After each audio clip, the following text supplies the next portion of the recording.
ಗುರು, ಈ ಬೆಂಕಿ ಎಲ್ಲ ಹತ್ಕೊಂಡಿರೋದಂತ ಗೊತ್ತಾಗ್ಬೇಕಂದ್ರೆ ವಿಡಿಯೋ ಲಾಸ್ಟ್ವರೆಗೂ ನೋಡಿ ಹೇಳ್ತೀನಿ. ಅಸ್ಸಲಾಮು ಅಲೈಕುಮ್, ನಮಸ್ತೆ. ಬೆಳಿಗ್ಗೆ ಚಟ್ ಅಂತ ಎದ್ದು ಪಟ್ ಅಂತ ತಿಂಡಿ ತಿನ್ಕೊಂಡು ಕಾಲೇಜ್ ಕಡೆಗೆ ಹೊರಟೆ. ನಮ್ಮ 2 ವೀಲರು ಕಾಲೇಜ್ ಹತ್ರನೇ ಮರೆತುಬಿಟ್ಟಿದ್ದೀನಿ. ಇವತ್ತು ನಡ್ಕೊಂಡೋಗೋ ಪರಿಸ್ಥಿತಿ ಬಂದ್ಬಿಡ್ತು ನನಗೆ.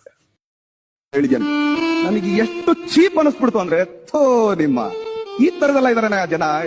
ತಿರ್ಗಾ ಕಾಲೇಜ್ ಹತ್ರ ಹೋಗಿ ನೋಡಿದ್ರೆ ಎಲ್ಲರೂ ಅಸೈನ್ಮೆಂಟ್ ಬರೀತಾವ್ರೆ, ಆದ್ರೆ ನನ್ನ ಫ್ರೆಂಡು ನಿದ್ದೆ ಮಾಡ್ತಾವನೆ.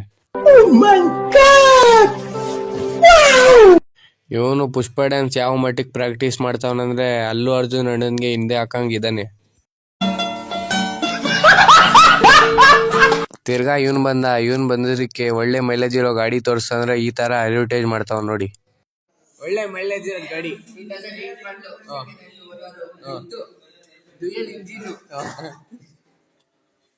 ಬ್ಯಾನೆಟ್ ಶೋರೂಮ್ ಇಂದ ಬಂದಿರೋದು, ಚೂರು ಅಪ್ಸೆಟ್ ಆಗಿಲ್ಲ ಗಾಡಿ. ಬನ್ನಿ ಇಲ್ಲಿ.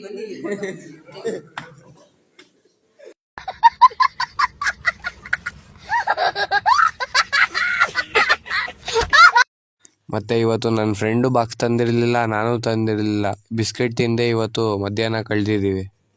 ಆಮೇಲೆ ಏನೇನು ಗೊತ್ತಾ, ಇದ್ದಕ್ಕಿದ್ದಂಗೆ ನಮ್ಮ ಕ್ಯಾಂಪಸಲ್ಲಿ ಬೆಂಕಿನೇ ಹಾಕ್ಬಿಟ್ರು ಗುರು.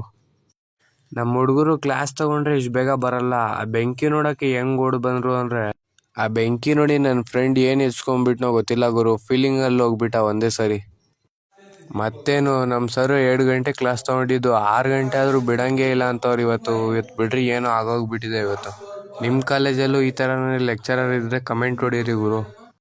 ಕ್ಲಾಸ್ ಮುಗಿಸ್ಕೊಂಡು ಕೆಳಗಡೆ ಬಂದಿದ್ದ ತಕ್ಷಣ ನಮ್ಮ ಹುಡುಗರು ಯಾವುದೋ ಹೊಸ ಕೇಸಲ್ಲಿ ಸಿಗಾಕೋಬಿಟ್ರು ಗುರು.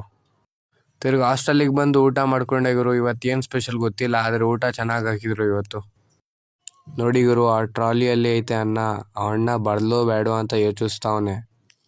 ನಮಗಂತೂ ಹೊಟ್ಟೆ ಹಸ್ದಿ ಸಾಯೋ ಪರಿಸ್ಥಿತಿ ಬಂದ್ಬಿಟ್ಟಿದೆ ಇವಾಗ. ಇವ್ರು ನೋಡಿ ಗುರು, ನಾಳೆ ಇವ್ರಿಗೆ ಎಕ್ಸಾಮು, ಆದರೆ ಇವ್ರ ಲೈಫಲ್ಲಿ ಇವ್ರು ಆರಾಮಾಗಿರ್ತಾರೆ. ಒಂಚೂರು ಯಾರಿಗೂ ಟೆನ್ಷನ್ನೇ ಇಲ್ಲ. ಒಬ್ಬೊಬ್ಬರು ಒಂದೊಂದು ಥರ.